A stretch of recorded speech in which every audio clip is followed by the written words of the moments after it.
Hey everybody, this is Tarun Kapoor starting today session on Law Commission and its important reports. तो मैं आपको इसमें बताऊंगा जितने भी फैक्ट्स हैं लॉ कमीशन से रिलेटेड, जित एग्जामिनेशन पॉइंट ऑफ व्यू से जो इम्पोर्टेंट हैं, साथ साथ में जो इम्पोर्टेंट हमारी जो रिपोर्ट्स हैं लॉ कमीशन की।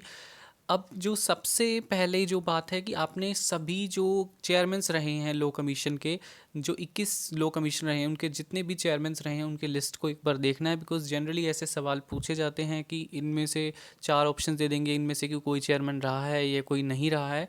तो एक बार सभी को आपने बड़ा ध्यान से देखना है कि कौन कौन चेयरमैन रहे हैं। ठीक है, तो अब हम स्टार्ट करते हैं हमारे सेशन को। सबसे पहले है कि जो लॉ कमीशन है एक एग्जीक्यूटिव बॉडी है। एग्जीक्यूटिव बॉडी का मतलब है जो एग्जीक्यूटिव के ऑर्डर से बनी है।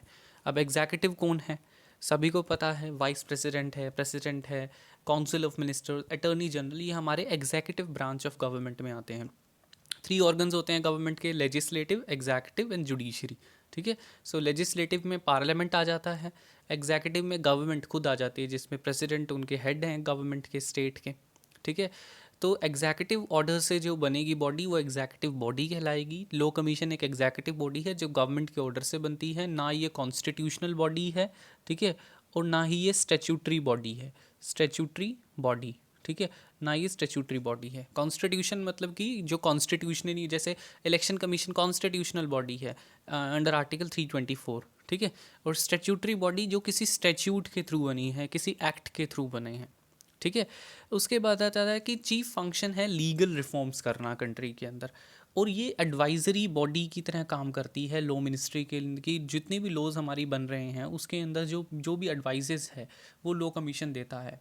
ठीक है, जब लॉ मिनिस्ट्री इन्हें कहती है कि इन चीज़ के ऊपर आप डिस्कशन करो और हमें बताओ। उसके बाद जितनी भी रिपोर्ट्स हैं ये बाइंडिंग नहीं है गवर्नमेंट ऑफ इंडिया के ऊपर। गवर्नमेंट ऑफ इंडिया इसे रिजेक्ट भी कर सकती है, एक्सेप्ट भी कर सकती है। ठीक है, और साथ साथ में इसमें जो जितने भी हैं इसमें लीगल एक्सपर्ट्स, जुडिशल जो हमारे एक्सपर्ट्स होते हैं, जो फिक्स्ड टाइम के लिए ये लॉ कमीशन बनाए जाते हैं। ठीक है, और ये मोटो बहुत इंपॉर्टेंट है, इसके ऊपर क्वेश्चन आ सकता है कि reforming the law for maximising justice in society and mental office good governance of India under the rule of law. अब नेक्स्ट आ जाता है, एक चीज़ और इम्पॉर्टेंट है जो इसमें मेंशन नहीं दी गई है कि जो लॉ कमीशन है वो किस आर्टिकल को एनफोर्स कराने के लिए एस्टेब्लिश किया गया है कॉन्स्टिट्यूशन के। Article 39A। 39A is a DPSP, सभी को पता है। ठीक है, जो बात करता है equal justice and free legal aid की। इस आर्टिकल को एनफोर्स कराने के लिए लॉ कमीशन का स्थापन किया गया है, एस्टेब्लिशमेंट करा गया है। उसके बाद आ जाता है कि जो प्री इंडिपेंडेंस, इंडिपेंडेंस से पहले हमारे चार कमीशंस लॉ कमीशन बनाए गए हैं। तो पहला लॉ कमीशन जो है वो TB मैकले की अध्यक्षता में बनाया गया था इन 1834। अब कौन से, ये भी क्वेश्चन आ सकता है कि जो पहला लॉ कमीशन है किस कौन से एक्ट के अंदर बनाया गया था। चार्टर एक्ट ऑफ 1833 के अंदर बनाया था। ठीक है, और इसमें पीनल कोड जो है हमारा, जो इंडियन पीनल कोड है, जो क्रिमिनल प्रोसीजर कोड है, उसकी कोडिफिकेशन की बात की गई थी। और उसके बाद 3 मोर कमीशन सेट किए गए हैं, 1853, 61 एंड 79। ये सारे के सारे हमारे प्री इंडिपेंडेंस मतलब इंडिपेंडेंस से पहले के हैं। अब हम बात करेंगे पोस्ट इंडिपेंडेंस पीरियड की। अब पोस्ट इंडिपेंडेंस पीरियड हुआ तो पहला लॉ कमीशन का स्थापन 1855 में करा गया। ठीक है, जिसने अपनी रिपोर्ट 1858 में दी, तो इसलिए उसका जो टाइम पीरियड कितना, 3 साल का लगभग। अब इसने 14 reports the first law commission ने, और इसकी जो कुछ रिपोर्ट्स हैं वो इसलिए इम्पॉर्टेंट है बिकॉज ये अब हमारे स्टैट्यूट्स हैं, बहुत सारे एक्ट्स हैं जो आप अपनी लॉ कोर्स में भी पढ़ेंगे। लिमिटेशन एक्ट है जैसे, ठीक है, British statutes applicable to India. ठीक है, तो ये भी एक इम्पॉर्टेंट कि कौन कौन से ब्रिटिश स्टैट्यूट्स, जो ब्रिटिश एक्ट्स हैं जो इंडिया के ऊपर एप्लीकेबल होंगे। रजिस्ट्रेशन एक्ट है, ये भी हमारा इसमें इसकी एक रिपोर्ट आई थी। ये कुछ इंपॉर्टेंट रिपोर्ट्स हैं, limitation, registration, partnership act, sales of goods act, specific relief act, negotiable instrument act. ठीक है, और साथ साथ में हमारा income tax act, contract act आप फर्स्ट सेमेस्टर में ही पढ़ेंगे। ठीक है, उसके बाद आ जाता है हमारा, अब सेकंड, जो हमारा सेकंड है इतना कोई खास इंपॉर्टेंट नहीं है, ऐसे बहुत सारे हैं, हर किसी की रिपोर्ट इतनी भी इंपॉर्टेंट नहीं है और ये पॉसिबल भी नहीं है। तो इसलिए जो 20 मतलब कि 22 20th लो कमीशन रिपोर्ट को जब हम डिस्कस करते हैं तो इसमें इनके जो चेयरमैन है ये DK जैन थे फ्रॉम जनवरी 2013 टू अक्टूबर 2013। उसके बाद आई थिंक इनकी डेथ हो गई थी। उसके बाद AP शाह जी को बना दिया गया था फ्रॉम 2013 टू 2015, ठीक है। और जो इनकी इंपॉर्टेंट रिपोर्ट्स हैं वो लेटर ऑन डिस्कस करेंगे। उसके बाद आ जाता है 21st लो कमीशन, जिनके चेयरमैन जस्टिस बलबीर सिंह चौहान हैं। और ये 2015 से लेकर अगस्त 2018 तक हमारी ये लो कमीशन रहा है। इसकी भी हम रिपोर्ट्स अभी डिस्कस करेंगे। सो अब इम्पॉर्टेंट रिपोर्ट्स जो हैं हमारी, सबसे पहली इम्पॉर्टेंट रिपोर्ट है 185th लो कमीशन रिपोर्ट, जो 16th लो कमीशन ने 2003 में दी थी। इसमें जो इंडियन एविडेंस एक्ट है हमारा, जो आप अपना सेकंड सेमेस्टर में पढ़ेंगे, उसका रिव्यू करा गया था, ठीक है। उसका रिव्यू का काम सौंपा गया था लो कमीशन को।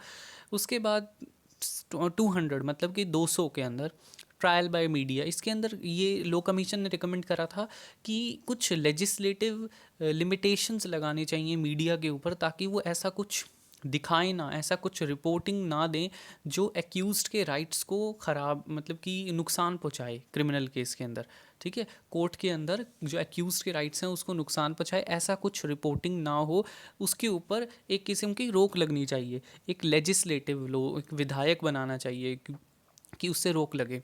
नेक्स्ट है हमारा 209 रिपोर्ट, 209 जो रिपोर्ट है वो 18th लो कमीशन ने दी है।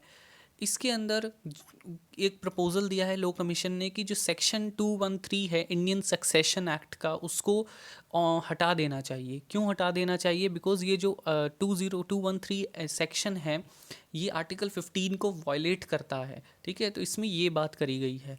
अब उसके बाद 244 रिपोर्ट, ये इलेक्टोरल डिस्क्वालिफिकेशन की है कि इसमें क्या है कि जब कैंडिडेट्स मान लीजिए कि क्रिमिनल बैकग्राउंड से बिलोंग करते हैं तो उनको हमें इलेक्शंस नहीं लड़ने देने चाहिए, या कोई हमारा फॉल्स एफिडेविट, जब भी नॉमिनेशन फाइल होती है तो एफिडेविट फाइल करते हैं, नामांकन फाइल करते हैं ना, जब भी इलेक्शंस में जो भी पर्सन लड़ने के लिए, तो उसके अंदर वो एफिडेविट फाइल करते हैं। तो मान लीजिए कि आप किसी ने फर्जी एफिडेविट या गलत इन्फॉर्मेशन दी है, तो उसके क्या परिणाम होंगे, क्या उसके रेपरकशंस होंगे, उस चीज़ का डिस्कशन किया गया कि किस किस केस में हम किसी को इलेक्टोरली डिस्क्वालीफाई कर सकते हैं कि वो इलेक्शन नहीं लड़ सकता है, ठीक है। तो 244 रिपोर्ट में इलेक्टोरल डिस्क्वालिफिकेशन की बात हुई है।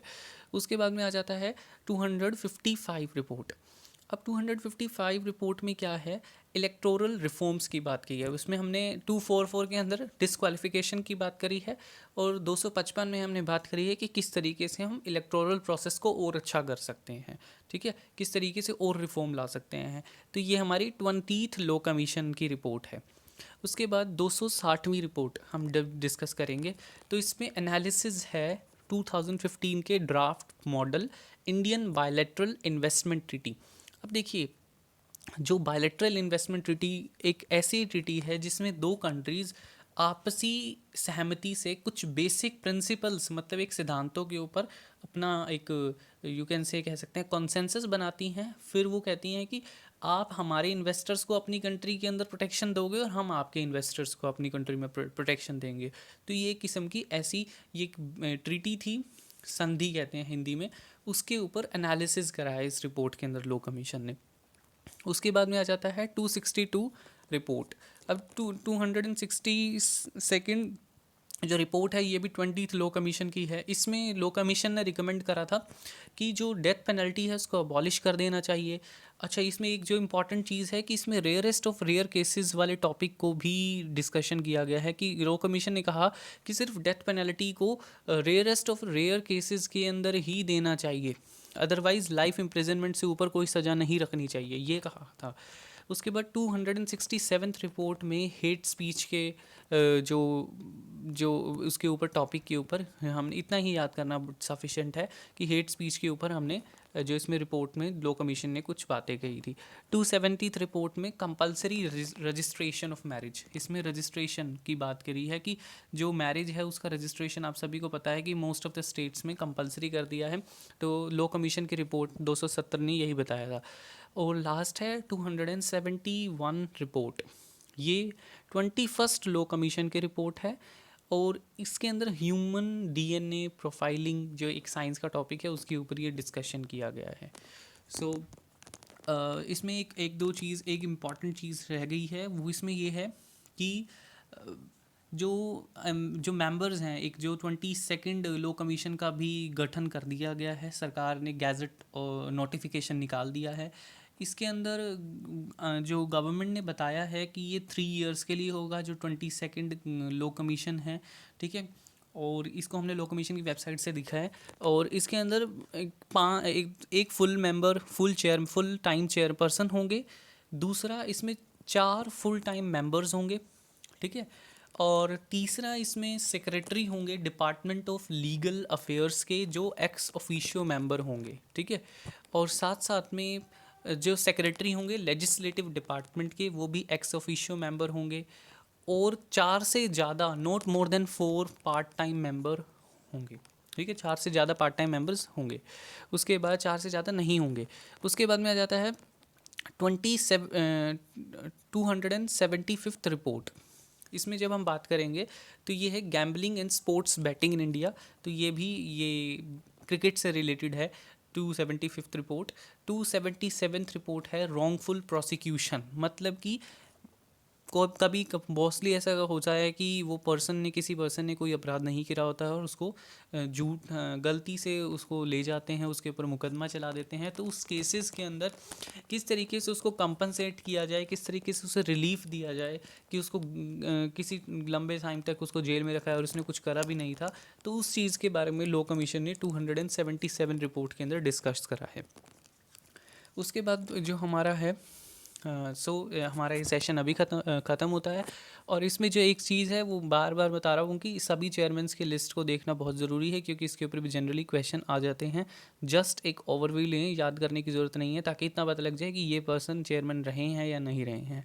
So thank you for watching. Please like and share my videos and subscribe my channel for further updates. Thank you.